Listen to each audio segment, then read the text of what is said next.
ತೂಬಗೆರೆ ಗ್ರಾಮದಲ್ಲಿ ಸುಮಾರು 600 ವರ್ಷಗಳ ಕಾಲ ಇತಿಹಾಸದಂತೆ ಏನು ಪುರಾಣಗಳಲ್ಲಿ ಉಲ್ಲೇಖ ಇದೆ ಅಂತ ಜಯ ವಿಜಯರ ಅಸುರ ರೂಪ ಭೂಲೋಕದಲ್ಲಿ ಬರ್ತಾರೆ ಅನ್ನೋದಕ್ಕೆ ಪೂರಕವಾದಂತೆ ಇಲ್ಲಿ ಒಂದು ವಿಶಿಷ್ಟವಾದಂತಹ ಭೂತಾರಾಧನೆ ನಡೆಯುತ್ತೆ. ಜಯ ವಿಜಯರು ಶಾಪಗ್ರಸ್ತರಾಗಿ 3 ದಿನವನ್ನು ಎತ್ತಿ ವಿಷ್ಣುವಿಗೆ ವಿಶೇಷವಾಗಿ ಯಾವ ಒಂದು ವೈರಿಗಳಾಗಿ ಭೂಮಿ ಮೇಲೆ ಅವತಾರವನ್ನು ಎತ್ತಿರ್ತಾರೆ. ಜಯ ವಿಜಯರ ಪ್ರತಿರೂಪವಾದಂತಹ ಕರಿಯಣ್ಣ ಕಂಚನ್ನರವರನ್ನ ರೇಗಿಸುವುದು ಯಾವ್ದು ಮೂಲಕ ಅಂದ್ರೆ ವಿಷ್ಣುವಿನ ಪಾರಾಯಣ ಮಾಡಿದಾಗ ಅಸುರ ರೂಪದಲ್ಲಿರ್ತಕ್ಕಂಥ ಜಯ ವಿಜಯರು ಉದ್ರೇಕಗೊಂಡು ಆ ಭಕ್ತಾದಿಗಳ ಮೇಲೆ ಎರಗ್ತಾರೆ. ತೂಬಗೆರೆ ಕರ್ನಾಟಕ ಅಂತರ್ಗತವಾಗಿರ್ತಕ್ಕಂಥ ಬೆಂಗಳೂರು ಗ್ರಾಮಾಂತರ ಜಿಲ್ಲೆ ದೊಡ್ಡಬಳ್ಳಾಪುರ ತಾಲೂಕು ತೂಬಗೆರೆ ಗ್ರಾಮದಲ್ಲಿ ಅನಾದಿ ಕಾಲದಿಂದಲೂ ಕೂಡ ನಿಲ್ಲಿಸಿರ್ತಕ್ಕಂಥ ಶ್ರೀ ಲಕ್ಷ್ಮೀ ವೆಂಕಟರಮಣ ಸ್ವಾಮಿ ಅವರ ದೇವಸ್ಥಾನದಲ್ಲಿ ಸರಿಸುಮಾರು ಒಂದು 800 ವರ್ಷಗಳಿಂದ ಕೂಡ ಯಾವ ಒಂದು ಭೂತಾರಾಧನೆಯ ಒಂದು ಕಾರ್ಯಕ್ರಮವನ್ನು ನಡೆಸ್ಕೊಂಡು ಬರ್ತಾ ಇದ್ದಾರೆ. ಏನಪ್ಪಾ ಅಂದ್ರೆ ನಮ್ಗೆಲ್ಲ ಗೊತ್ತಿರೋ ಹಾಗೆ ಜಯ ವಿಜಯರು ಶಾಪಗ್ರಸ್ತರಾಗಿ 3 ದಿನವನ್ನು ಎತ್ತಿ ವಿಷ್ಣುವಿಗೆ ವಿಶೇಷವಾಗಿ ಯಾವ ಒಂದು ವೈರಿಗಳಾಗಿ ಭೂಮಿ ಮೇಲೆ ಅವತಾರವನ್ನು ಎತ್ತಿರ್ತಾರೆ. ಅಂತಹ ಜಯ ವಿಜಯರ ಒಂದು ಸಂಕೇತವಾಗಿ ಕೃತಯುಗದಲ್ಲಿ ಯಾರು ಹಿರಣ್ಯಾಕ್ಷ ಮತ್ತು ಹಿರಣ್ಯಕಶಿಪು ಹುಟ್ಟಿರ್ತಾರೆ, ಮೊದಲಿಗೆ ಈ ನಮ್ಮ ದೇವಸ್ಥಾನ ನರಸಿಂಹ ದೇವಸ್ಥಾನವೇ ಆಗಿರುತ್ತೆ. ಕಂಭೋದ್ಭವ ನರಸಿಂಹ ಅಂತ ಕಂಬದಲ್ಲಿ ನರಸಿಂಹಸ್ವಾಮಿ ಇರೋದ್ರಿಂದ ಆ ನರಸಿಂಹಸ್ವಾಮಿಗೆ ಶಾಂತಿ ಮಾಡೋದಕ್ಕೋಸ್ಕರ ನಿನ್ನೆ ಶೈಲ ಏಕಾದಶಿ ಅಂತ ಹೇಳ್ತಾರೆ. ನಿನ್ನೆ ಇಂದ ಹಿಡಿದು 4 ತಿಂಗಳ ಕಾಲ ಕಾರ್ತಿಕ ಮಾಸದಲ್ಲಿ ಬರ್ತಕ್ಕಂಥ ಉತ್ತಾನ ರಾಶಿವರೆಗೂ ಮಹಾವಿಷ್ಣು ಯೋಗ ನಿದ್ರೆಯಲ್ಲಿ ಇರ್ತಾರೆ.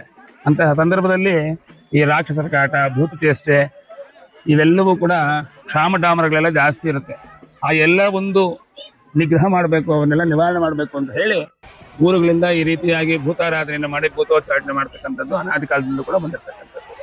ನಾವು ಗ್ರಾಮ್ಯ ಭಾಷೆಯಲ್ಲಿ ಆ ಹಿರಣ್ಯಾಕ್ಷ ಹಿರಣ್ಯಕಶಿಪುವನ್ನ ಕೆಂಚಣ್ಣ ಮತ್ತು ಕರಿಯಣ್ಣ ಅಂತ ಹೆಸರಲ್ಲಿ ಕರ್ಕೊಂಡು ಇದೆಲ್ಲವೂ ಕೂಡ ಒಂದು ಗ್ರಾಮ್ಯದ ಒಂದು ನಾವು ಹಳ್ಳಿ ಸೊಗಡು ಅಂತ ನಾವೇನು ಹೇಳ್ತೀವಿ, ಹಳ್ಳಿಗಳಲ್ಲಿ ನಡೆಸ್ಕೊಂಡು ಬರ್ತಾ ಇರ್ತಕ್ಕಂಥದ್ದು. ನಾವು ಮಂಗಳೂರು ಕಡೆಯಲ್ಲಿ ನೋಡಿದ್ರೆ ಅಲ್ಲೂ ಕೂಡ ಭೂತಾರಾಧನೆ ಇಲ್ಲ, ಅಲ್ಲೊಂಥರ ಮಾಡ್ತಾರೆ. ಇಲ್ಲಿ ಮಹಾವಿಷ್ಣು ಪ್ರಧಾನವಾಗಿರೋದ್ರಿಂದ ಆ ಮಹಾವಿಷ್ಣುವಿಗೆ ಶಾಂತಿ ಮಾಡೋದಕ್ಕೋಸ್ಕರ ಇಡೀ ಗ್ರಾಮದಲ್ಲಿರ್ತಕ್ಕಂಥ ಎಲ್ಲ ಯಾವ ದುಷ್ಟ ಶಕ್ತಿಗಳನ್ನು ನಿರ್ಮೂಲನೆ ಮಾಡಿ ಉಚ್ಚಾಟನೆ ಮಾಡೋದಕ್ಕೋಸ್ಕರ ಇಲ್ಲಿ ಒಂದು ಪ್ರತಿ ವರ್ಷ ಪ್ರಥಮ ಏಕಾದಶಿ ದಿವಸ ಸ್ವಾಮಿಯವರಿಗೆ ವಿಶೇಷವಾಗಿ ಪೂಜೆಯನ್ನು ಮಾಡಿ 2ನೇ ದಿವಸ ಆಗಿರ್ತಕ್ಕಂಥ ಪಾಲನ ಇವತ್ತು ಊರಿನಲ್ಲಿ ಎಲ್ಲ ಬಂದು ಭಗವಂತನಿಗೆ ಆರಾಧನೆಯನ್ನು ಮಾಡಿ ಇಲ್ಲಿಂದ ಸ್ವಾಮಿಯನ್ನು ಕರ್ಕೊಂಡೋಗಿ ಆ ಸ್ವಾಮಿಯ ಮುಂದೆ ಆ ಮಹಾವಿಷ್ಣುವಿನ ವೈರಿಗಳಾಗಿರ್ತಕ್ಕಂಥ ಕೆಂಚಣ್ಣ ಕರಿಯಣ್ಣ ಅಂದರೆ ಅರ್ಥಾತ್ ಹಿರಣ್ಯಾಕ್ಷ ಹಿರಣ್ಯಕಶಿಪುವಿಗೆ ಮಹಾವಿಷ್ಣುವಿನ ಮಂತ್ರಗಳನ್ನು ದಂಡಕಗಳನ್ನು ಎಲ್ಲ ಹೇಳಿದಾಗ ಅವರು ಉದ್ರೇಕಗೊಳ್ತಾರೆ. ಆಗ ಅವರ ಮೇಲೆ ಆ ಒಂದು ಭೂತಗಳು ಬಂದು ಇಡೀ ಊರೆಲ್ಲವೂ ಕೂಡ ಒಂದು 2-2.5 ಗಂಟೆಗಳ ಕಾಲ ನಡ್ಕೊಂಡು ಬಂದು ಊರಿನಲ್ಲಿರ್ತಕ್ಕಂಥ ಎಲ್ಲ ಸಮಸ್ಯೆಗಳಿತ್ತು ನಿವಾರಣೆ ಆಗಲಿ, ಸಕಾಲಕ್ಕೆ ಮಳೆ ಆಗಲಿ, ಬೆಳೆ ಆಗಲಿ. ಇದು ಮತ್ತೆ ಈ ಕಾರ್ಯಕ್ರಮ ಏನಿದೆ ಎಲ್ಲರಲ್ಲೂ ಕೂಡ ಒಂದು ಒಮ್ಮಸಮ್ಮತವನ್ನು ಮೂಡಿಸ್ತಕ್ಕಂಥ ಒಂದು ಕಾರ್ಯಕ್ರಮವಾಗಿರುತ್ತೆ. ಇಲ್ಲಿ ಯಾವುದೇ ಜಾತಿ, ಧರ್ಮ, ಲಿಂಗ ಭೇದ ಇಲ್ದಿರ ಎಲ್ಲರೂ ಕೂಡ ಸೇರಿ ಇದು ಸರ್ವಧರ್ಮ ಸಮನ್ವಯವಾಗಿರ್ತಕ್ಕಂಥ ಒಂದು ವಿಶೇಷವಾಗಿರ್ತಕ್ಕಂಥ ಕಾರ್ಯಕ್ರಮವಾಗಿರುತ್ತೆ. ಇಲ್ಲಿಗೆ ಎಲ್ಲ ಧರ್ಮದವರು, ಎಲ್ಲ ಕೋಮಿನವರು, ವಿಶೇಷವಾಗಿ ಎಲ್ಲ ಮನೆಯಲ್ಲಿರ್ತಕ್ಕಂಥ ಹೆಣ್ಣು ಮಕ್ಕಳು ಮದುವೆ ಆಗಿ ಹೋಗಿರ್ತಕ್ಕಂಥವ್ರೆಲ್ಲರೂ ಕೂಡ ಬಂದು ಈ ದಿನ ಇಲ್ಲಿ ಈ ಒಂದು ಕಾರ್ಯಕ್ರಮಕ್ಕೆ ಸಾಕ್ಷಿಯಾಗಿ ಒಂದು ರೀತಿಯಾಗಿ ಇದು ಊರಿನ ಹಬ್ಬ, ಭೂತನರಿಗೆ ಹಬ್ಬ ಅಂತ ನಾವೇನು ಹೇಳ್ತೀವಿ, ಇದು ನಮ್ಮೂರಿನ ಹಬ್ಬ. ಪುರಾಣಗಳಲ್ಲಿ ಉಲ್ಲೇಖ ಆದಂತೆ ಜಯ ವಿಜಯರ ಶಾಪ ವಿಮೋಚನ ಪ್ರಸಂಗ ಅಂತ ಬರುತ್ತೆ.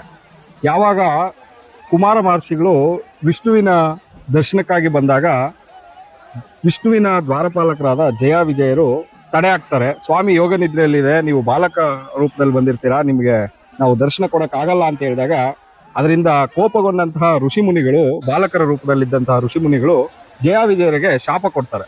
ಆ ಶಾಪ ಏನಪ್ಪಾ ಅಂದ್ರೆ, ನೀವು ಭೂಲೋಕದಲ್ಲಿ ವಿಷ್ಣುವಿಗೆ ವಿರೋಧಿಗಳಾಗಿ ಅಸುರರಾಗಿ ಜನ್ಮ ತಾಳಿ ಅಂತ. ಅದಾಗಿದ್ದ ತಕ್ಷಣ ಆ ಹಿನ್ನೆಲೆಯಲ್ಲಿ ಪುರಾಣಗಳಲ್ಲಿ ಪ್ರಸಿದ್ಧವಾದ ಉಲ್ಲೇಖ ಆದಂತೆ ಆ ಜಯ ವಿಜಯರ ರೂಪರಾಗಿ ಹಿರಣ್ಯ ಮತ್ತು ಹಿರಣ್ಯಾಕ್ಷನ ರೂಪದಲ್ಲಿ ಭೂಲೋಕದಲ್ಲಿ ಅವತರಿಸ್ತಾರೆ ಅಂತ ಉಲ್ಲೇಖ ಇದೆ. ಆ ಉಲ್ಲೇಖಕ್ಕೆ ಪ್ರತಿರೂಪದಂತೆ ನಮ್ಮ ದೊಡ್ಡಬಳ್ಳಾಪುರ ತಾಲೂಕು, ಅದರಲ್ಲೂ ವಿಶೇಷವಾಗಿ ತೂಬಗೆರೆ ಗ್ರಾಮದಲ್ಲಿ ಸುಮಾರು 600 ವರ್ಷಗಳ ಕಾಲ ಇತಿಹಾಸದಂತೆ ಏನು ಪುರಾಣಗಳಲ್ಲಿ ಉಲ್ಲೇಖ ಇದೆ ಅಂತ ಜಯ ವಿಜಯರ ಅಸುರ ರೂಪ ಭೂಲೋಕದಲ್ಲಿ ಬರ್ತಾರೆ ಅನ್ನೋದಕ್ಕೆ ಪೂರಕವಾದಂತೆ ಇಲ್ಲಿ ಒಂದು ವಿಶಿಷ್ಟವಾದಂತಹ ಭೂತಾರಾಧನೆ ನಡೆಯುತ್ತೆ.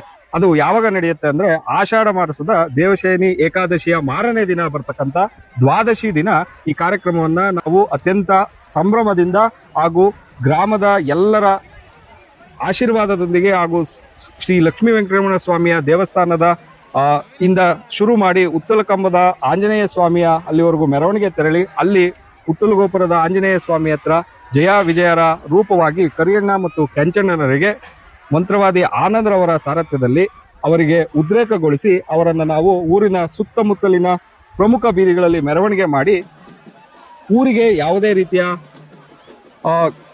ಭೂತ ಪ್ರೇತಾತ್ರಮಗಳ ಕಾಟ ಇರ್ಬೋದು, ಅಶುಭಗಳಿರ್ಬೋದು, ಅಂತಹ ಯಾವುದೇ ರೀತಿಯ ಹಿನ್ನೆಲೆಗಳಿದ್ರೆ ಅವಕ್ಕೆ ಶುಭ ಆಗುತ್ತೆ ಅನ್ನೋದು ಪ್ರತೀತಿ ಇದೆ.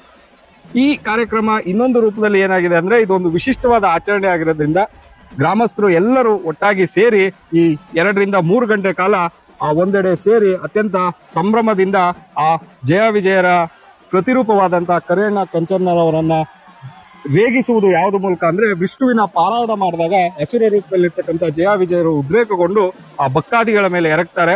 ಹಂಗೆ ಎರಗದಂತ ಜಯ ವಿಜಯರಿಗೆ ನಾವು ಅವರಿಗೆ ಹಸುವನ್ನ ತಣಿಸಕ್ಕೆ ರಸಾಯನ ರೂಪದಲ್ಲಿ ತಣಿಸಿ ಊರೆಲ್ಲ ಪ್ರಮುಖ ಬೀದಿಗಳಲ್ಲಿ ಮೆರವಣಿಗೆ ಮಾಡಿ ಕೊನೆಗೆ ಲಕ್ಷ್ಮೀ ವೆಂಕಟರಮಣ ಸ್ವಾಮಿಯ ದೇವಸ್ಥಾನ ಮುಂಭಾಗಕ್ಕೆ ಕರ್ಕೊಂಡು ಬಂದು ಅವರಿಗೆ ಶಾಂತಗೊಳಿಸಿ ಈ ಕಾರ್ಯಕ್ರಮವನ್ನ ಸಂಪತ್ತಿ ಮಾಡ್ತೀವಿ.